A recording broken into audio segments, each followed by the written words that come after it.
৭১-এর বীর শহীদদের স্মরণ করতে মহান বিজয় দিবসের প্রথম প্রহরে মুক্তির ফুলবাড়িতে আসতে থাকেন বগুড়াবাসী। ভোরের কুয়াশা ভেদ করে সূর্যোদয় হলে শহীদদের শ্রদ্ধা জানান বগুড়া জেলা প্রশাসক হোসনা আফরোজা ও জেলা পুলিশ সুপার জেদান আল মুসা। এরপর শ্রদ্ধা জানান বিভিন্ন রাজনৈতিক, সামাজিক, সাংস্কৃতিক সংগঠনের নেতৃবৃন্দ। অনেকের হাতে শোভা পায় লাল সবুজের বিজয় পতাকা। শহীদদের প্রতি শ্রদ্ধা জানান বগুড়া জেলা বিএনপি ও সহযোগী সংগঠন।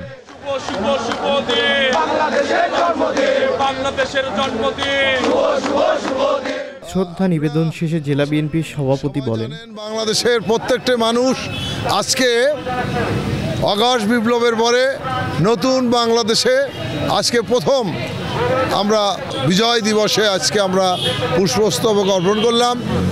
৭১-এর স্বাধীনতা যুদ্ধে যারা জীবন দিয়ে দেশকে স্বাধীন করেছেন তাদের প্রতি আমরা শ্রদ্ধা জানিয়েছি।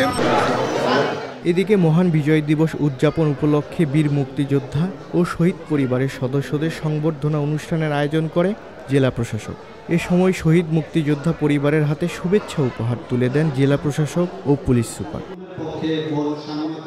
অনুষ্ঠানে জেলা প্রশাসক ৭১-এর মুক্তিযোদ্ধাদের অবদানের কথা উল্লেখ করে বলেন, আপনাদের এই অবদান এই জাতি কখনোই ভুলবে না। আপনাদের ঋণ আমরা কখনোই শোধ করতে পারবো না। আপনারা আমাদের অনুপ্রেরণা। আমরা আপনাদেরকে অনুসরণ করি। আপনাদেরকে অনুসরণ করে আগামী দিনের বাংলাদেশ গড়তে চাই।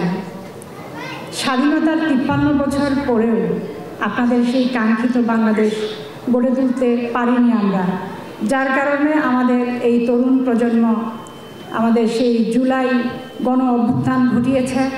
আজকে আমরা তাদের মাধ্যমে নতুন এক সম্ভাবনার বাংলাদেশ গড়তে চাই। সংবর্ধনা অনুষ্ঠানে বগুড়া পুলিশ সুপার বলেন, আমরা যেন বৈষম্যহীনভাবে একসাথে এক সুন্দর মুক্ত পরিবেশে বাস করতে পারি, সেই কামনা সবসময় আমাদের থাকবে। আর আপনারা যারা আছেন অবশ্যই মুরব্বী, আপনারা প্রবীণ, আপনারা সবসময় আমাদের পরামর্শ দিয়ে সহযোগিতা করবেন। বাংলাদেশ পুলিশ তথা বগুড়া পুলিশ এবং বগুড়া জেলা প্রশাসন আমরা সবাই আপনাদের নিয়ে আপনাদের পরামর্শ অনুসারে যাতে বগুড়া একটা শান্তিময় জায়গা হয়, একটা মডেল জেলা হয়, সে অনুসারে আমরা কাজ করতে চাই। ভোরে মুক্তির ফুলবাড়িতে শ্রদ্ধা নিবেদনের মধ্য দিয়ে নতুন বাংলাদেশের নতুন বিজয় দিবস হিসেবে উল্লেখ করেন বগুড়াবাসী। আজ সেই বিজয়ের দিন, আমরা এই বিজয়ের দিনে সকল শহীদদের স্মরণ করে তাদের উদ্দেশ্যে পুষ্পস্তবক অর্পণ করতে আমরা আজকে এখানে এসেছি।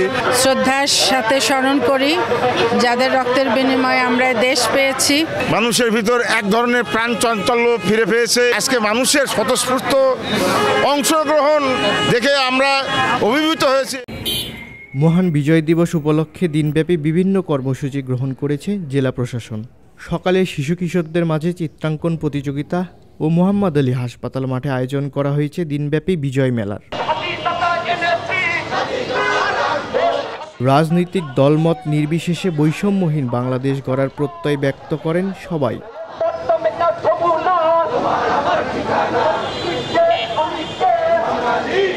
রাহিনুর ইসলাম, দৈনিক করতোয়া, বগুড়া।